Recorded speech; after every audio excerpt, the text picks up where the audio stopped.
Can you remind me kind of what got you started in that whole world of bodybuilding? Because it's not popular anymore. It's kind of come and gone. Yeah. Yeah. I had always, as a kid growing up, and I was just, like Elio, skinny kids wanted to get big Yeah, muscles and stuff. And, but, the thought of competing, didn't enter till a few years later. And then I always wanted to stay drug free, I yeah, didn't want to get into the whole steroid world and everything. And so, um, fortunately, at the time, drug-free natural bodybuilding was pretty popular, and it was coming up sure. mainly through what was it, Muscle Mania and some of these other organizations, and the OCB was a big Okay, deal, OCB, MGA yeah, was a big deal back then. So I was very lucky to kind of be interested in competing at the time when those organizations were really, really popular, and because sure. they kind of filled a gap back when non-tested shows, all they had was like open bodybuilding and some fitness and stuff for the girls, but they didn't have these sort of realistic physiques like they do today. You Yeah, have classic bodybuilding today, you have men's physique today, you have all these kinds of things. so many subdivisions So and back then, yeah, yeah, back then you didn't have that. So natural, drug tested shows filled that gap. So, like I said, I was very lucky to kind of be interested in competing at the time. So I started competing in that circuit and trying out different organizations, and yeah, and had it had a lot of success and a good time doing it. So, sure, sure, and I it's kind just of kind of held funny. on to it. Yeah, it's funny how you look at, like, I've seen pictures of you on stage, and but other just casually looked you up on Google, save some on my phone. Mm. Nothing creepy, it's no, just kidding. No, but I looked up, I've seen, comparing the bodies of like non-tested shows to tested shows.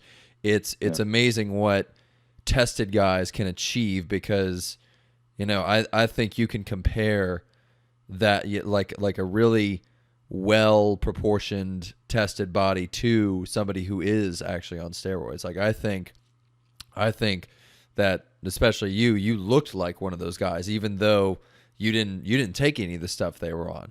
So Mm. it's kind of amazing that people can actually achieve something like, like a body on steroids without any of that assistance, Yeah, well, yeah, it's So absolutely possible yeah, because of several reasons. I mean, number one, just because somebody does steroids doesn't mean they're going to get big and strong and all these things. You true, have people true. that they like to call them non-responders, right? They Hmm. can take all the drugs in the world, but they don't, they gain 5 pounds of muscle Mm. and they don't really react very well. So that's one thing. And number two, I think a lot of guys, especially today, since steroids and all these other drugs are pretty much out in the open now, Oh, you can get them anywhere. discuss Yeah, that. Yeah, and yeah. I think that's that fact has shifted the mentality. Hmm. So, in other words, if I were competing today, if I was 20 something and competing today, I would probably be accused of steroid use a lot more than I used to, and Yeah, because everybody just thinks the mentality today is like, okay, if you have abs or you have a bicep peak or something like that, then you've got to be juicing, all these kinds of attitude, and so it's like, no, not yeah, everybody's doing steroids. That has a great body, and there's some genetics out there, of course, and there's some guys that are just genetically crazy looking, and but I had a lot of promoters approach me locally that said, "Hey, come do my show," and all sure, these sure. NPC shows that were non-test. I just like, no, I got a really good track record, and I was writing articles for bodybuilding.com and some other sites at the time, Yeah, and my whole shtick was to be drug free. That was my my platform, and I told my friends, and I got other guys that I saw potential in to compete naturally. hmm, So I had like sort of built a reputation, and I didn't want to tarnish that at all. I didn't want to, not that I would have gone into an NPC show and done drugs, but the yeah, perception would have been there. And I was like, well, I don't want to, I have nothing to gain from that. So sure. And I'd rather just compete against a bunch of guys that was a level playing field that were all that natural. actually worked hard for the body they had. Yeah. Like really put in the actual work, you know? Yeah. And I tell you this much, this is a little bias on my part, I'll admit up front, but you know, I've been backstage at a lot of different bodybuilding shows, NPC included, and you know, at least in my day, the camaraderie backstage with the drug-free guys was much more apparent than it's true. It's true because I mean with you know with the little bit of experience I had with the shows and everything, you know, the NPC crowd, and there was one in Shreveport that was a huge one with like some IFBB pros competing, and the amount of like angry faces and nobody was talking to each other backstage. Nobody. It was not only intimidating but very like hostile. It was weird. It was such a hostile environment. And we did one that was different, you know, I think it was in like Slidell or something, but it was an entirely different crowd and people approached us and talked to us, and I don't know what the difference was, but I get what you're saying is that, you know, I'm sure it was different. So and I'm not insinuating that the drugs make people angry. That's not the issue at all. I mean, I'm sure some people probably think that, but sure. I just think that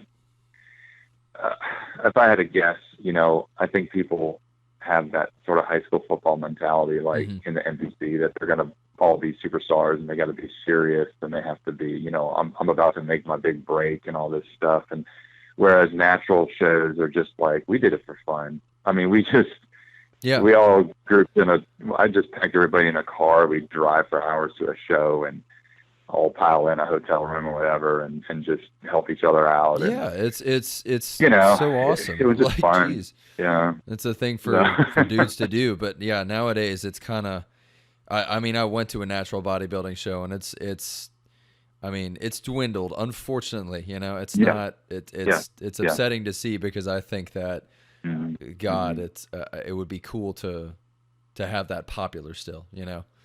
So yeah, and I think, again, this is my opinion, but I really do think that years ago it filled that gap of realistic physique that the open shows didn't have, and now that the open shows have men's physique and all these other divisions that are a little more attainable, you know, then the natural shows had no chance.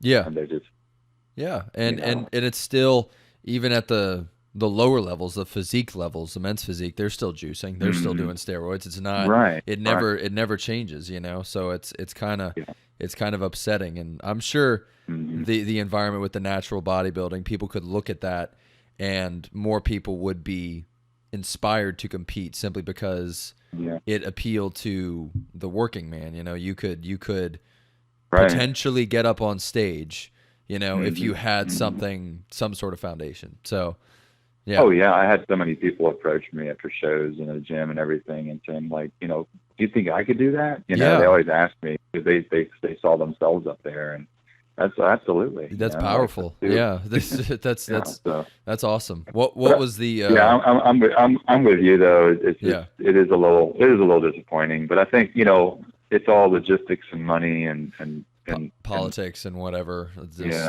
all that stuff. Because I really was amazed with just how much bigger everybody looked, and it was kind of, even the women too. Like I you know, looking at the women at an NPC show, I wondered who was natural, like for any of them, and it's just it's funny to me. I'm like this is what you have to do if you're going to do a show. Then you know, you probably have to be taking something to some degree, you know. Well, you know, and another thing, there's an illusion effect there, because I mean, I remember I had friends that come to my shows sometimes for the first time, and they would see me, you know, face to face, and they're, okay, he's a tall, big guy, whatever. Yeah. And then they see me on stage, and they said, "Man, you look huge and shredded," and all these kinds of things. And it's the stage effect. I mean, the stage is, you know, 6 feet up, and there's lights, and there's different types of shadows on stage that make you look bigger, and give you more you're cuts. tanned up, and all these things. You look like you're 10 feet tall and this beast, you know, on stage. But then, you know, because I've seen women bodybuilders, they look massive on stage. They do. They look. It's and then nuts. you see them. And then you see them in person, and they're like 5'3". And, you know, yeah, it's like they're kind of tiny, you know. Yeah, and I it's so I guess it benefited you for being as tall as you are, you know, just having a more real presence on stage. I'm sure, because that's kind of I'm sure that kind of and that's that's the old saying, you know, that you have a great bodybuilder, short guy, and then another great bodybuilder is a tall guy. The tall guy's gonna, I mean, it's just physics. He's gonna shine. You know? Yeah. What about Columbo though? Like Franco Columbo? Yeah. I don't know. That's Arnold before my always time. beat him, so. Was that? I said Arnold always beat him. So Oh, see, I didn't know that. I'm just pretending like I know what I'm talking about. No, I just knew the name, and I'm like, he's short. So yeah. There you go. Well, but my question for you is kind of like what did you? I know you've been weightlifting forever, so you know your prep for these shows was kind of like always in the making, I guess, because you would gain that initial weight from being a skinny kid, and then you know going into a show. How long were you doing like the classic, I don't know, like 12-week thing, or was it for you just always being ready? Like always just living that lifestyle so you could decide very quickly to do a show and it wouldn't take you long to get ready for it. Yeah, I think it's a little of both. Okay. I mean, of course it evolved over the years, but initially it was always like a little, I think I dieted for my first show for something like 8 weeks, and you know, okay. I didn't know the level of conditioning, and you know, drug-free shows, they are much more focused on conditioning and symmetry versus math. Yeah. Just because they have to. I mean, you're never going to have a huge natural guy up there, and no. So they focus a lot more on balance and symmetry, proportion, conditioning, and things. So I didn't know the level of conditioning I needed, but you know, you live and learn. So, but as the years went by, I started doing 12-week preps, and I think I never probably went over a 12-week prep. But to answer the other part of your question, you know, I was always kind of in decent shape all year, and then I got to the point, honestly, to where I would do a series of shows in a month's time, let's say, and I would diet down for the first one, and then I would start to increase my calories for all the rest of the shows for the weeks ahead, and I would grow into those shows. So I remember one year it was in New Orleans. And I was kind of flat, you know, and didn't place well. And sure.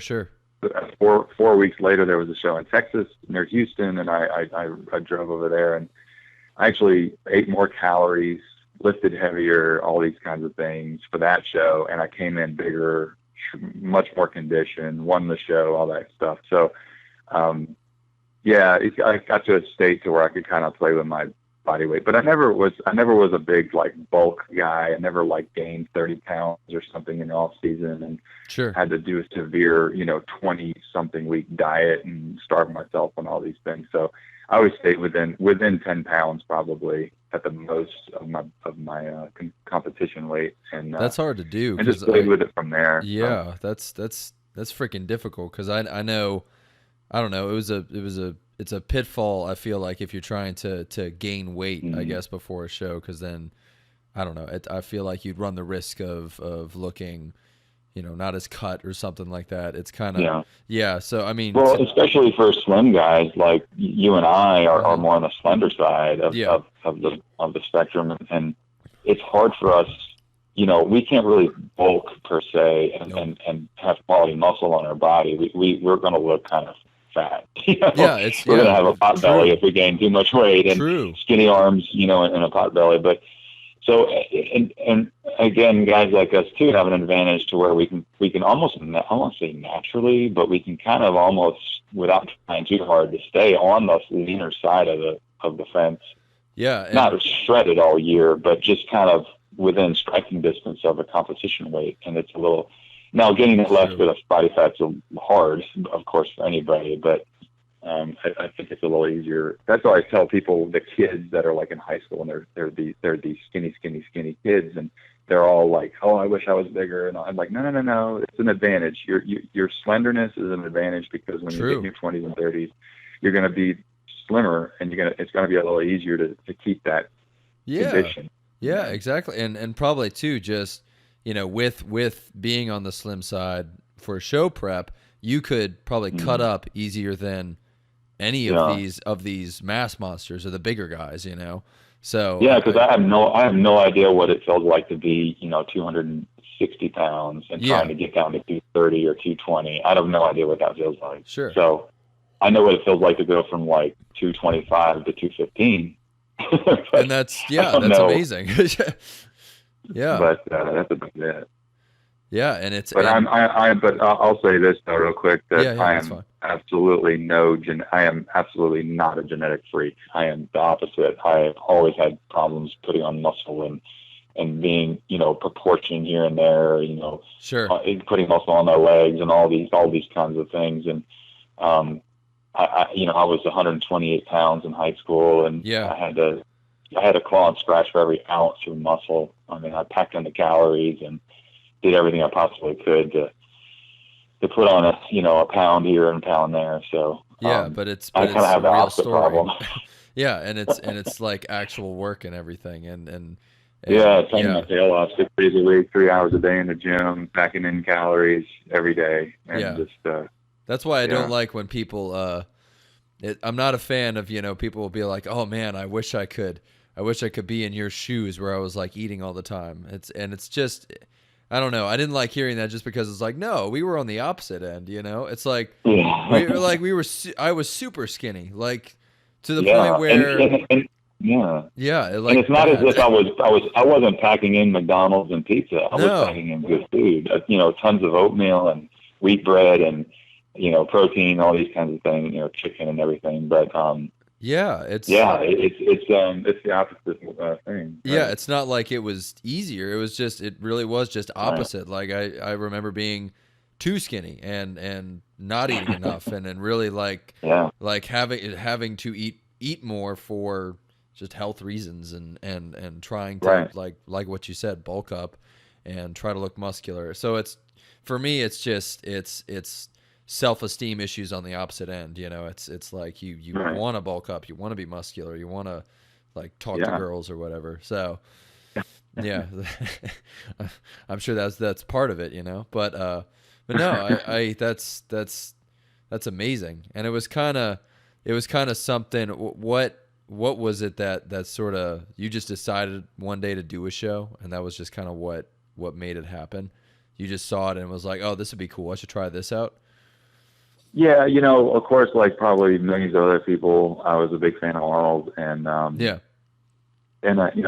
watched Pumping Iron probably once a day, and read all the books and everything, and I just said, I just kind of saw it. I remember, I can't remember the co-author. I think it was, I don't know, it might have been Bill Dobbins, one of the authors of Pumping Iron, the book, and he had described bodybuilding competition, and this is back in the 70s. Okay, so this is bodybuilding was like a weird circus act back then, and he says, he looked at it as one architectural design pitted against another architectural design. And when I heard that line, I said, oh, that's interesting. That's crazy. Yeah, and so I kind of saw myself. I mean, I'm putting 2-3 hours a day in the gym, 6 days a week, and just pounding away and just reading and doing all these things. And let me put this to the test, let me attach a why to all this.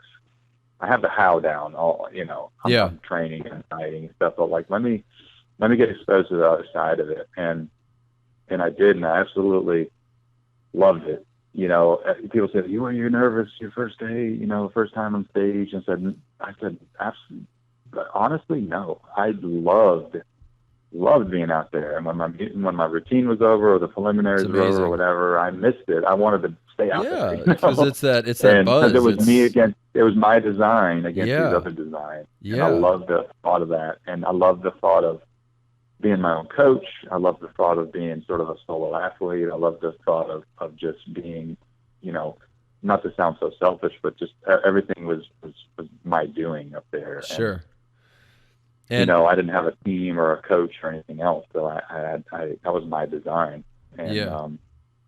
And I got exposed to the other side of bodybuilding, and I mean bodybuilding in the general sense. That I told guys, I remember these two guys I got in, they were in college at the time. I saw their bodies and I said, oh, these guys could be competitive, like easy, and then in the drug-free circuit. And I kind of befriended them. I said, hey, guys, you ever thought about competing? And they're like, well, we're not big enough. I'm like, no. There's a drug-free sport out there.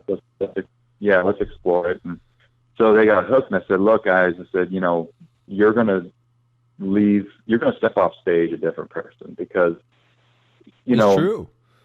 There's two sides of bodybuilding. There's one that's the training, the dieting, and the posing, and all these things you do in the gym, and you're trying to build, and all the nuts and bolts. And then there's the other side. The other 50% is the creative side, is the abstract side. It's the posing, it's the competing, it's the prepping, it's the show. It's the lifestyle. All these kind of things that, like it's all this stuff you prepped for in the gym. Now you get to go show it. And that's the other side that not a lot of people get exposed to. So I said, when you step off stage, you're going to have a completely different view of your workout. Sure. Because before you were trying to bench press more, squat more, and all these things, and get bigger. And now after you compete, you understand the architectural part of it. So then you go back in the gym the next day, and you're not about, I'm gonna bench more or squat more. Now you're like, okay, I need some more rear delt. I need to need prepare. some more hamstring. Yeah, work on my I need design. a little bit more outer quad sweep. I need to do this. I need to do that. So you start filling the gap. Now you look at yourself as a project. Yeah. In a good way.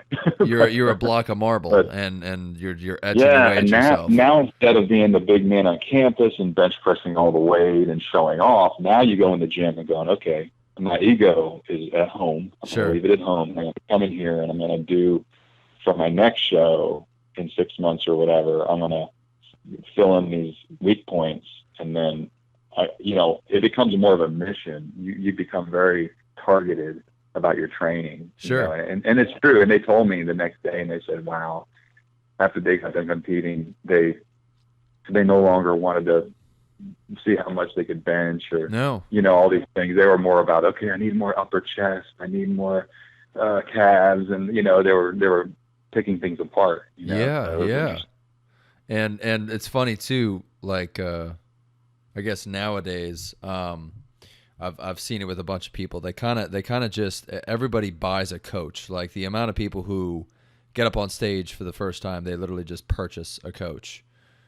And it's friends I've talked to, like people who've never done a show before, they talk about, having their posing coach and their prep coach, and you didn't do it like that. I know I didn't. It really I think it has to come from you, and you literally just taking the leap and trying to figure it out for yourself and having buddies and a support system maybe, but not like the fitness guru, like, oh, I spent thousands of dollars on a coach, and that's what it's turned into nowadays. I've had friends my age who have done that, and they're always, they buy coaches, and I know that, I don't know, I never wanted one and I couldn't afford one. So I think that's you hit it where there is number one, first and foremost. I couldn't afford it. So back when I was competing, we didn't really have them. Like there weren't really like a big deal. You get online when the internet was just coming around. I know I'm aging myself here, but bodybuilding.com was like the premier website. Everybody went there in the forums and they would talk and all these things. And there were like a handful of coaches that you could ask questions to. Sure. In the forums. And there were, these guys lived in California or New York or something, like nobody hired them per se. Or whatever. Yeah. Yeah. Just local people and stuff in New York and LA, but and points in between, but that was never a thought even. Like I said, some of the guys that traveled around the country with competing, we helped each other out. We weren't coaching each other. We were just like, okay, your back double bicep, bring your arms in more, lean back a little bit more, spread your lats out, these kinds of things. And that was it. And it wasn't, we would study film of I remember one of my friends, Tyson, he studied Serge Nubret and his classic posing and, Sure. you know, all his moves and, you know, some of those old, you know, golden era guys. Yeah, And, he's awesome. but that's all we did. Like, I'm not trying to sound like we're, you know, geniuses or anything. No, but you did But your we own just, research. it's like we were self-sufficient because we absolutely had to be. It Yeah. wasn't a choice. It was like, this is what you do. And Yeah. that's it. Because it really just came out of a love for the sport, and Yeah. you didn't you didn't want to like taint that in any way, so you just kind of you took charge. Yeah, you know, I think people now are trying to. I mean this very loosely, but Mhm. they're trying to buy their wins. Yep. They're trying to hire the best posing coach, I agree. the best diet guy, the best training guy, the best this, the best that. It's like football players, you know. They have all Yeah. these coaches around them that are telling them what to do, and it's like, well, you can't buy a trophy, you know. No, You you got to go can't. earn it. Yeah, and it's But, amazing because that's what it is nowadays, you know. And I it's don't crazy. think they actually, you know, at the end of the day, they probably don't know exactly what they did in prepping for the show because it was entirely just told to them, or it was Right, yeah. They're not really listening Yeah. to the advice. They're following the advice, but they're not really listening to the advice. So if they are on their own, they wouldn't. My prediction is they probably wouldn't know what to do. Yeah, it's You know? I agree. I totally agree. That's why I guess it harkens back to doing your own research and really listening to your own body and figuring out what is unique about your Yeah. prep and that kind of thing. Mhm. So Yeah. what were your weak points when you were prepping? Like, what did you Oh my God. struggle with to gain weight? You know, it evolved. Of course, the calves. I'm a tall guy. Tall Yeah, guys a lot yeah. of times have big calves, and they were a weak point, of course. And I trained the crap out of them, and Sure, still sure. do. But Now you have probably a gorgeous calves.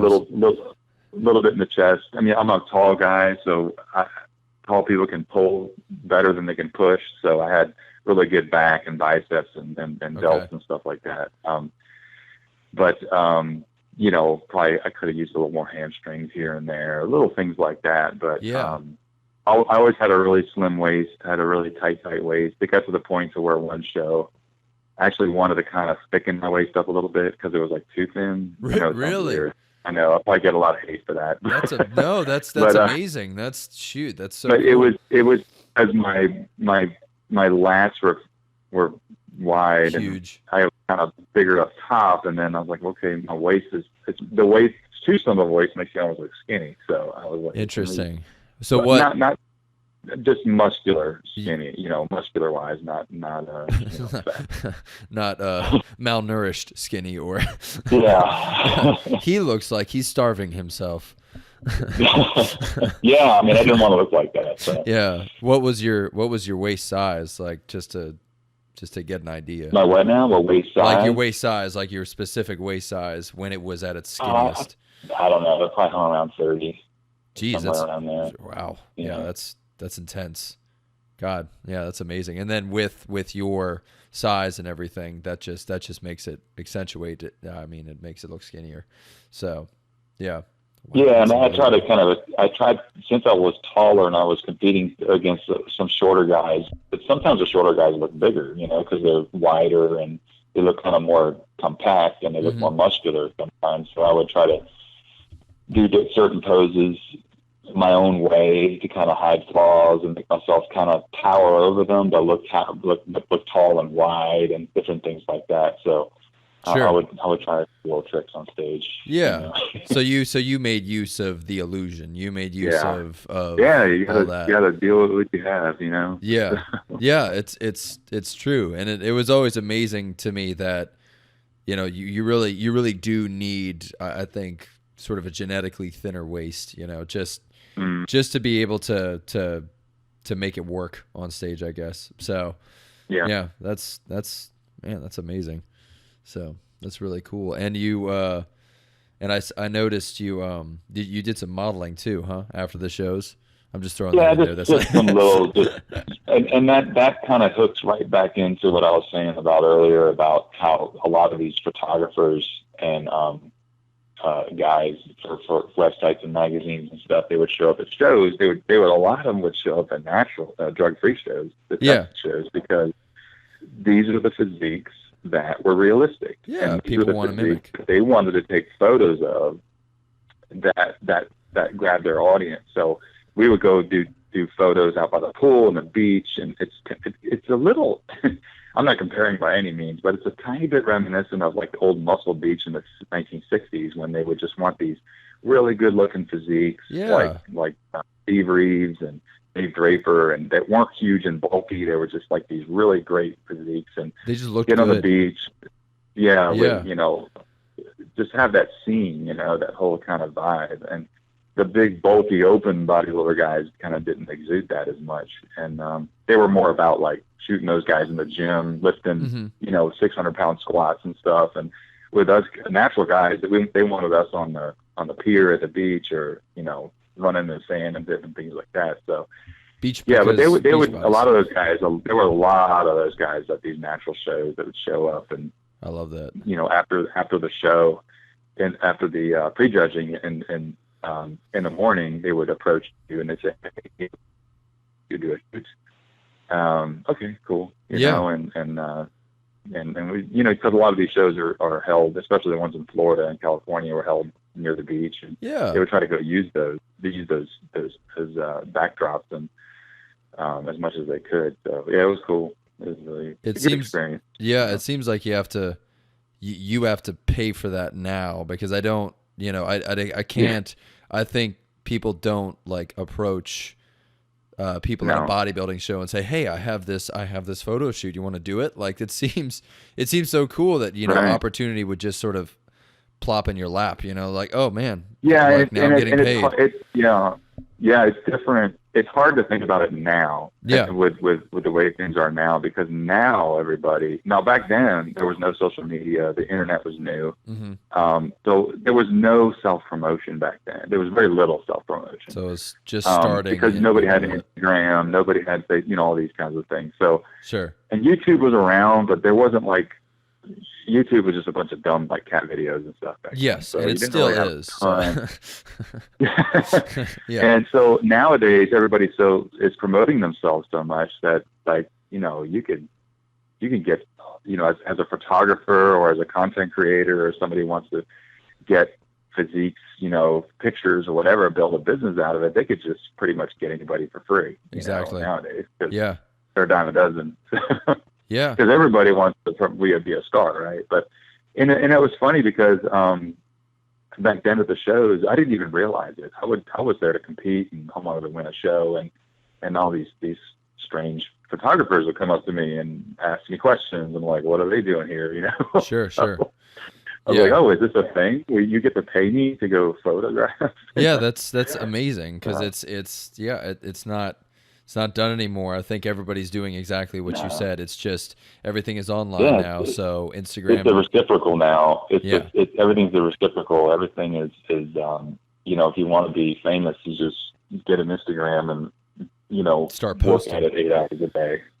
Post 5 pictures a minute or something. I don't know what they do now. Yeah, well, it's that, and then they start advertising workouts that don't really do anything. It's the cookie. Well, that makes me think about what you said earlier about the gurus that these guys are hiring coaches. It's like, how do you know you're not having a cookie cutter program? Yeah, exactly. Like it's true. It's so true. How do you know that this guy is actually thinking about you as a person and making something specific for you? But that's what it is nowadays, because I know that my buddy was telling me about an Instagram celebrity who did get into massive trouble because people started like suing her for doing the cookie cutter plan thing. Like she built her online business around, and I'm sure so many Instagram people do this nowadays. I'm sure this is not just her. It's probably the majority of them.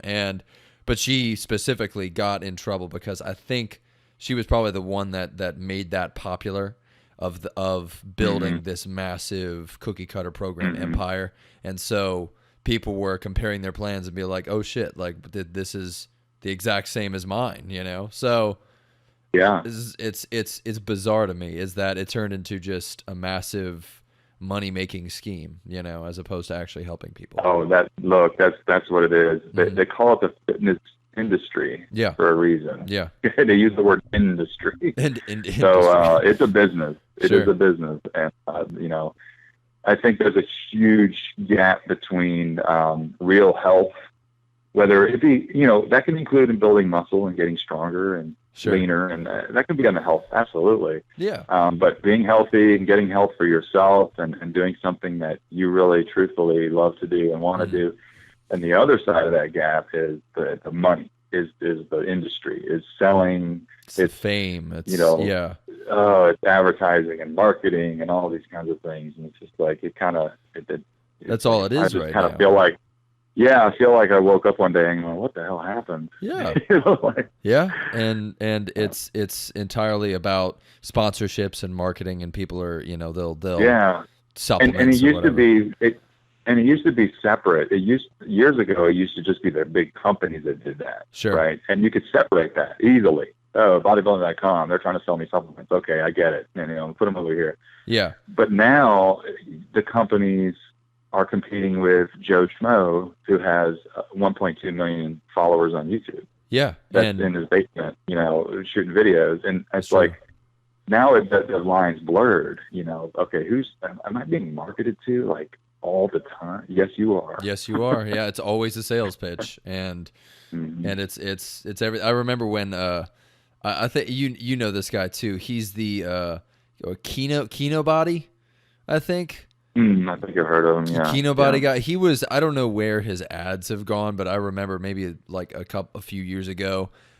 Every time I'd go on Facebook, there'd be no less than at least one Kino Body ad on every single video I watched, and so it's amazing to me. And he disappeared. I haven't seen a Kino Body ad since. So I don't know what happened. But yeah, I remember that being a big thing. His name was like Gallagher or something, and I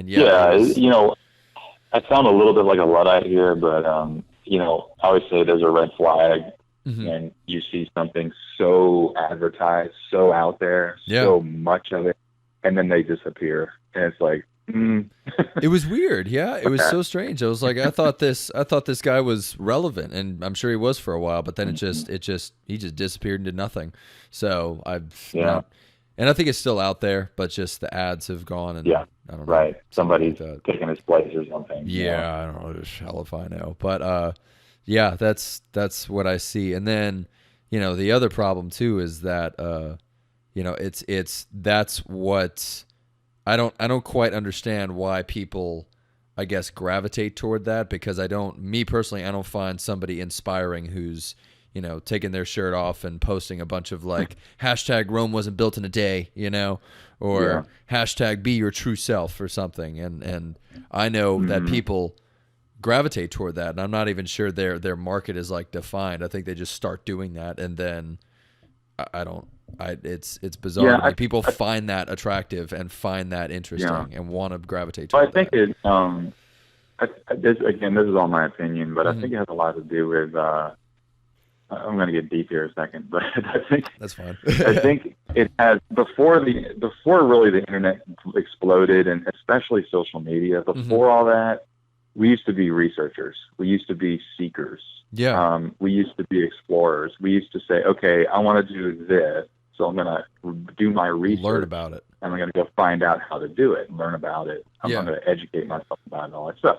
Nowadays, it's a reverse. Now you have social media, the internet, that has these incredibly designed algorithms that are telling people what to like, that are telling people what to believe, versus the people going out and searching for it. So when they get shoved in the face of a Kino Body ad every time they put on a YouTube video, they're subconsciously, they're going to start kind of like, maybe I should click on it.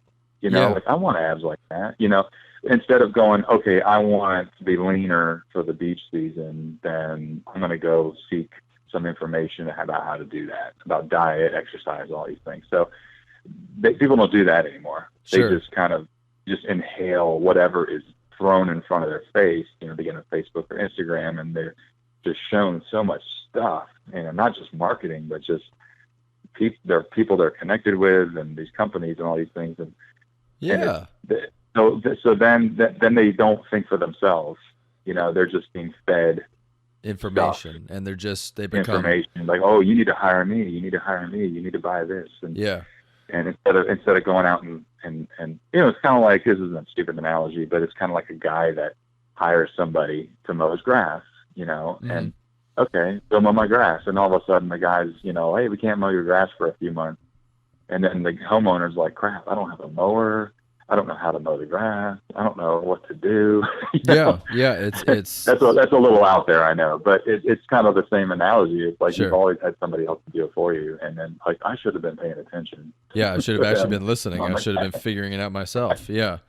Yeah. So yeah, it's but yeah, it's what it is. and that's kind of permeates, I think, through many things, and diet and exercise are at the forefront right there. People just don't know what to do. They go into, and we can go on and on about who's at fault it is, all those things, but sure, people just need to take a little bit more responsibility, I think. That's all. But what do you think people need to do as like their first step if they feel like they know nothing about fitness, but they know they have to make a change, right?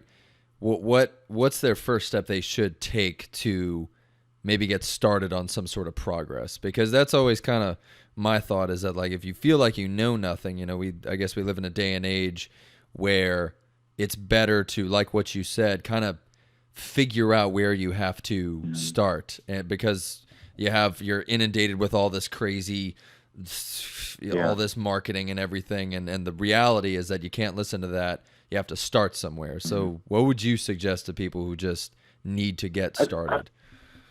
I think other than just like starting something physical, like even if it's going to the gym and walking on a treadmill for 30 minutes, like other than that, like that's kind of like the baby steps, the obvious right? one. Yeah. Like actually getting in there to the gym or going outside or going to your garage or whatever it is, just starting something. Okay. So that's step one, or say step zero.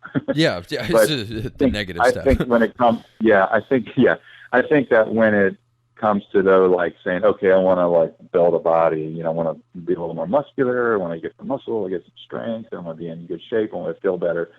I would say turn off all the noise, like, because people are inundated with the noise, with all this stuff, from social media feeds, everything, to newsletters, to ads, to all these things. Turn all that off and choose a good sound. People are smart. You're smarter than you think you are. Sure. But look for a sound, simple, beginner's weight training program. It could be from anywhere. It doesn't matter. And start it, but that's great. Make sure that you keep the noise cut out of everything else that's trying to get your attention, and you stick to that program. And again, it doesn't matter what that program is, just stick to it. And then in 3 months, I guarantee you'll start to learn, okay, this exercise, that doesn't feel good. I'm going to do more of this. I'm going to do less of that. I'm going to adjust it. You're going to start learning on your own how to formulate your own plan. Yeah. And it'll happen very naturally, very organically. But again, a lot of people don't want to do that step. That's hard. But it is all about simplicity. But the end of 3 months, at the end of 6 months or whatever, now you have ownership of what you're doing. It's like, no, exactly. My routine. Because people will always ask me to this day, they say, where do you get your workout from? And I'll just point to my head, Sure. And I'm like, I get them from here. Like this, I've been doing this for over 30 years. I should, if you're should training know. If you're training for 5 years or more, you should have a pretty good idea of what you're doing. Mm-hmm. Yeah. I mean, I'm just saying. I agree. It takes less time to get an undergrad degree, right? But yeah, you should have a pretty good idea of where you're going with all this stuff. You shouldn't have to be like, oh, I've been training for 20 years and I still don't know what I'm doing. I'm like, well, what have you been doing? Yeah, you must have been paying for the fitness guru. Yeah. So right. it's exactly. And I completely agree, because again, you get caught up with hearing all these different things that sound a lot more sexy and a lot more, I guess, quote unquote, effective than just beginning something that is bare bones and simple and based on compound movements and squats, bench press, the standard stuff, the big four or whatever. Yeah, and because and golly, I mean, I this is the God's honest truth. I'm just thinking, like, in my 30 years, I've been doing exercise that I did 30 years ago. So there's not a lot that's changed. Yeah. It's not exactly. Yeah, it's I'm all not, pretty I don't much the have same. I don't exclusively do shake weights now or fab. Hey, those thigh shake masters weights or whatever, build some muscle right there. That's that's serious. I'm still doing dumbbell presses and leg presses, and some things I've deleted and some things I've added, and I've evolved a few things. My rep range is a little higher now, and the weights are a little bit lower, of course. Sure. But yeah, I mean, I'm still doing arm curls and tricep presses. I mean, all that stuff. It's still there. It's the same thing. Yeah. Yeah. So, and I've written a lot of articles over the years, and I still get emails. Like, I still get comments and emails. Not many, but I still get some of the negative stuff. It's like, this isn't breakthrough. This isn't, new. This is, yeah. Of course not. It's like, not new. Yeah, like, it's not new. It's refined. It's yeah, it's exactly. But that's amazing that they want that from you. It's like, that's not going to be the stuff that works, Yeah, and they get very, very disappointed when I tell them about, like, what I eat and the supplements I take and things like that, which is not much. I mean, I take some veggie protein and multivitamin, vitamin C, and that's about it. And it's the extent of my supplement intake, and they get very disappointed. You're not taking creatine and test boosters and you're not doing all that stuff. You're not taking, like, I don't know, pump fuel from PMD. Yeah, No, I don't think I would have a liver if I had to do all that stuff. I don't think I have kidneys or a liver. So. No, my buddy, it's a big health hazard too, because I've been around people who, you get so addicted to the caffeine and the like. It's weird because all the pre-workouts nowadays are loaded with caffeine to the point where you are you're taking a scoop of the pre-workout with at least 300 milligrams of caffeine, and then you're backing it up with, like, a Bang Energy in the evening, which is another 300 milligrams. So it's and you look at those guys and they're, like, so tired all the time. Yeah, you ever notice that? Yeah, they are. Because they're just so dependent always on it. Tired. Yeah, and it's amazing because it's so many people I know. It's like caffeine. Well, your generation your generation was born with all that. They were coming out of the womb drinking a Monster Energy drink. I mean, exactly. But and then again, they get disappointed when I tell them I've never drank an energy drink. I don't do that. I don't do pre-workout. I have a cup of coffee in the morning. That's just my morning routine. That was your advice to me. Yeah, you told me that. Yeah, and it's just nothing. I know what's in it. A lot of these pre-workouts, they're not regulated by the FDA, so you don't know. I mean, they have caffeine in them, but you don't know what else they have in them. And a lot of these, and a lot of these same kids that you mentioned, and I've seen too over the years, and they have sleep problems, they have focus problems, they have all kinds of these side effects that they don't really recognize. It's like, okay, you're not progressing in the gym. Let's look at, you're only sleeping 5 hours a day. You're not eating a balanced diet. You're not spending your time wisely in the gym, or all these kinds of things. They want more supplements. They want more and more and more and more. So. Yeah, and they're. I remember seeing a guy. Yeah, I remember. Yeah, exactly. And I remember seeing a guy in the gym. I've done this a couple of times actually. He came in. Sure. And he looks in his bag and he says, "I forgot my pre-workout." And he went home. He didn't come back. He just went home. He's like, "I can't work out without my pre-workout." Oh my gosh, that's funny. Wow, like, that's crazy. Like, I've gone in the gym. I have some this is no lie. I've had some of my best workouts going into the gym. Horrible night of sleep the night before for some weird reason. Yeah. I had a lot of insomnia as a kid. Poor diet, probably ate horribly, tired, stressed out, long day at school, work, whatever. And I've had some of my best workouts.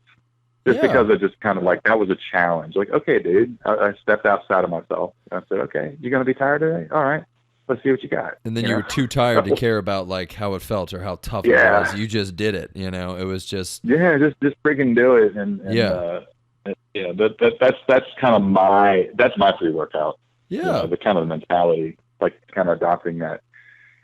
You're high on life. You've got that life Yeah, high, it that sounds a little life corny. energy. It sounds a little corny, but it's true. It's like, I don't know. I could be in any state of mind. As soon as my hand touches the bar or the dumbbell, whatever it is, I start to, like, I'm like, okay, let's go. But meanwhile, no matter what happens. But I was just saying your hormones weren't out of whack. Like nowadays, probably people have so much hormonal imbalances from like the caffeine, the no sleep. It's just probably, no sleep, poor diet, stressed out, all these things. That's gonna wreak havoc on your hormone levels. You mentioned earlier about testosterone boosters. Mm-hmm. Some of these testosterone boosters you see advertised, especially on TV. They have an ingredient they use that is actually the real reason they feel better. Is they put a lot of melatonin in these testosterone boosters. Yes, because they'll say, take it at night. Take it at night, and you'll feel better when you wake up. Yep. Well, it's just the melatonin doing it, and of course you get more sleep. You feel better. Your testosterone goes up a little bit better. You're back to normal. Yeah. And you feel better, right? So they think, this Test Boost XL is the thing that helped me. It's like, no, you can get melatonin at Walmart for $3. Yeah. And it's not rocket science in the end. It's just smart packaging. It's just they put a lot of flash on their package. Yeah. Yeah. So. And that's what it was. When I was at GNC, like the amount of T boosters are insane to say the least. They're everywhere. And on the other hand, they all have the subdivisions of testosterone boosters. So there's like your daytime testosterone booster. There's your nighttime testosterone booster. And it's all categorized. And like, if you're just a guy who's trying to sell crap, then you're gonna have to buy into the idea that's like that. No, this is the better one for you. You need this one. Yeah.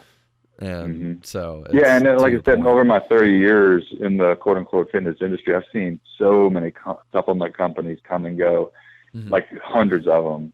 Like just they're $100 million company one day, and then they're broke the next. And I've seen so many different types of supplements come and go. It's just a revolving door, and it's an industry. They're preying on people's emotions, because you get emotionally attached about how you look and how other people perceive you and how you're accepted in the group. And, especially young college kids that are just trying to get on campus and be accepted and to fit in. And there's guys and girls at the rec center on campus, and they're training hard and they'll look great in your head, and I just want to be included, and so that's it's an emotional thing, and these ads and all this marketing, it preys on emotions, that's for sure. It does, and they just live in this state of comparison, just always comparing themselves to the bigger guy or the the more shredded guy or whatever, and that's why social media sucks. So. Yeah, and that's one thing I kind of thought back at when I was competing, because somebody could easily say, well, Brad, you compared yourself to others when you're competing. It's like, yeah, but I put that in a box. I categorized it into competition. But when I was done competing, I didn't carry that over into real life. I just said, okay, I'm done competing. I'm done comparing. Yeah. Athletically. And then, physique-wise, competition-wise, I was done comparing, and that was it. I didn't have to really prove anything else after that. Sure. It didn't bleed over into going to the gym the next day, and I got to be the big guy now. Yeah, I have to get a pump on first, and I have to. Yeah. It was like that. There was a Steve Cook video where he didn't take off his sweatshirt because he wasn't pumped up enough. So he said he was looking small. I remember that vividly. I was like, he walked into the gym and he looked at the camera and goes, I'm wearing my hoodie because, I'm kind of flat today. And that appeals to that like 20-year-old, right? Yeah. That 19, 20, 21-year-old.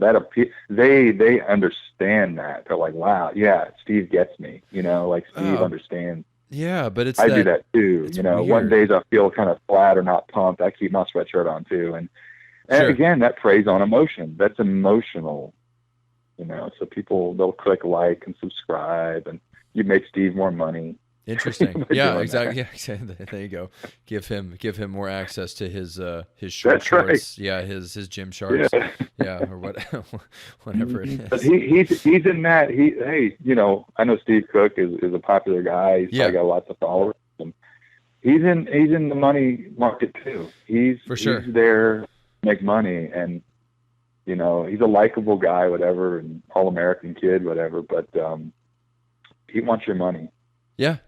Yeah, it's true. It's exactly. He just wants to be the face of what, you know, whatever industry he's a part of. So Yeah, and it's not a knock on Steve. I mean, he's a business guy. He you know, like everybody else. Yeah. Not putting any negativity on anybody. But I guess my overall point is just as a young guy getting into fitness, he's wanting to build a body and build a certain type of physique in their head. Mm-hmm. You know, just you know, baby steps. Be skeptical, you know, because there's a lot of marketing out there. Be skeptical over things. Sure. Simplify your intake of information. You know, don't, you know, cut off different streams of info.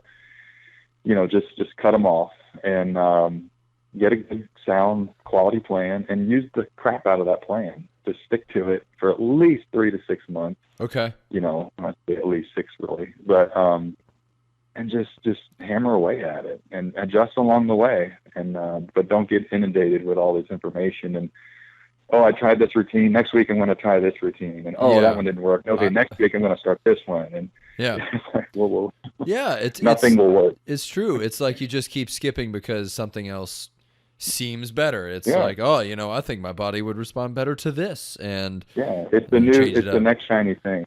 Yeah. Yeah, the next shiny thing. Exactly. It's like another iPhone or something. Yeah. Yeah, exactly. Yeah. Yeah, because they're on iPhone 27 right now or something. I don't know. Whatever. Yeah. Something like that. It can read your thoughts, I think. Yeah, it can. It's an implant in your brain now. It's not even a phone. They just put it into your temple and then you can see everything. Yeah. Yeah. And if you don't have it, you're not cool. Exactly. If you're not part of the system. Exactly. Yeah. You're a social outcast. You're not gonna grow any muscle if you don't have the iPhone 27. Exactly. You're not gonna be a fitness personality or fitness model. You're right. Exactly.